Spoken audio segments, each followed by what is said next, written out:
All right, did you ever give your husband reason to absent himself from you? Her answer, no. The children are in your custody? Yes. When is the last time your husband saw the children? About a year and a half ago. He has not seen the last child? No. So he never even met my dad. So this is the testimony that Edna presented in court as to why she should be granted separate maintenance. Okay. Examination. Please state your name and address. Edna Sudeikis. So these are her words here that I'm reading? That's correct. That's pretty and cool. This is her attorney, Mr. Brennan, asking her questions in front of the judge. You are married to the defendant, Stanley P. Sudeikis, yes. Were there any children born to you and Stanley? Yes, 2 children. What is the name and age of the older child? Anne Louise, 2 years old. Name and age of the younger child? Daniel, 1 year old. That's for my father. Are you living with your husband now? No. On or about what date did you separate? September 25th, 1945. Have you lived separate and apart since that date as a single woman? Yes. Has he since that date furnished you or your children with a home? No. Did he offer to do so? No. Since that date, has he furnished you and your children with money for support? No. Where are you and the children now living? With my father. She's living with her dad. Wow. Okay. All right, did you ever give your husband reason to absent himself from you? Her answer, no. The children are in your custody? Yes. When is the last time your husband saw the children? About a year and a half ago. He has not seen the last child?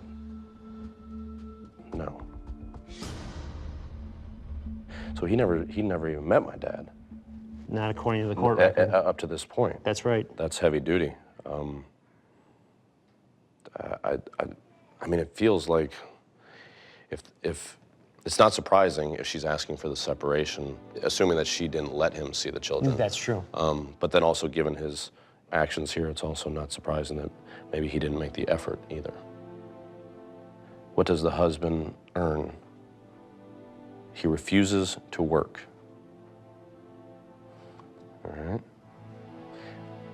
He refuses to work. I mean, the way my grandmother would describe that he was 6'2" and a half and 195 pounds. Yeah. And that's like, you know, I wish I was 6'2", 195. Yeah. And he, there was plenty of work to go around at that era. Yeah. Not seeing anything like this, you know, ever in my life, much less it being my own life.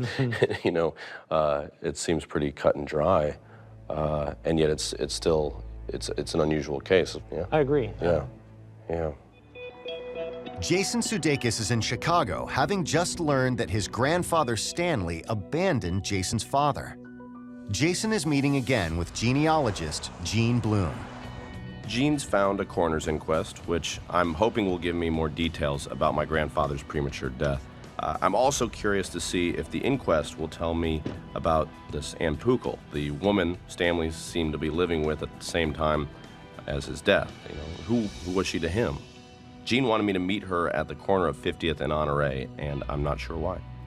This is the scene of the accident. It is. Wow. It's still a church. It is. And this is the inquest report.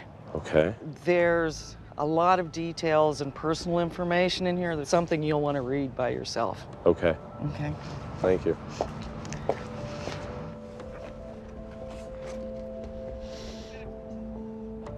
Cause of accident or catastrophe, fall on sidewalk. Place of accident, Honore and 50th Street. Cause of death, of skull fracture with cerebral lacerations.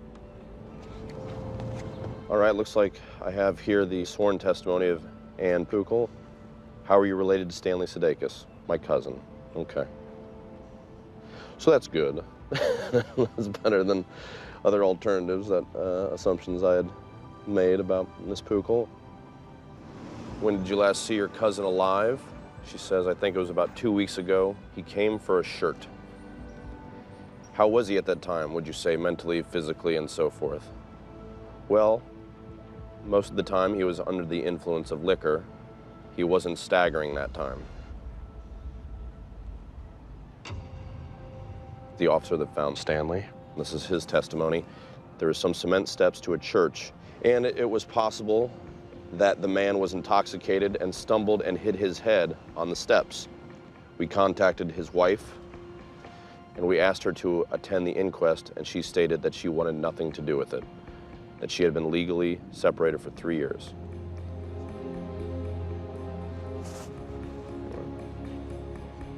There's no evidence as to how many times she had to forgive him. It certainly sounds like my grandmother had had enough. Talked to a man that said he was his uncle. He said that he did not want him and to take him anyplace. All right. So it's a family condition to not uphold familial responsibilities. Were there any signs that there had been attacked, assaulted, robbed, or anything? No signs. Were there any valuables? No, he had nothing at all. He said he was going to sleep in the park. Yeah. My grandfather was more or less homeless, sleeping outside. It's sad. At 10:05 yesterday, one Stanley Sudeikis passed away at the county hospital. I don't know where he felt at home. You know, it seemed like his own family wasn't keen on helping him out. I would assume the habit of drinking had made him someone that was difficult to rely on, to count on, and to know that helping even in the small doses, whether it be financially or just a bed to sleep in, wouldn't be worth it to people at that point.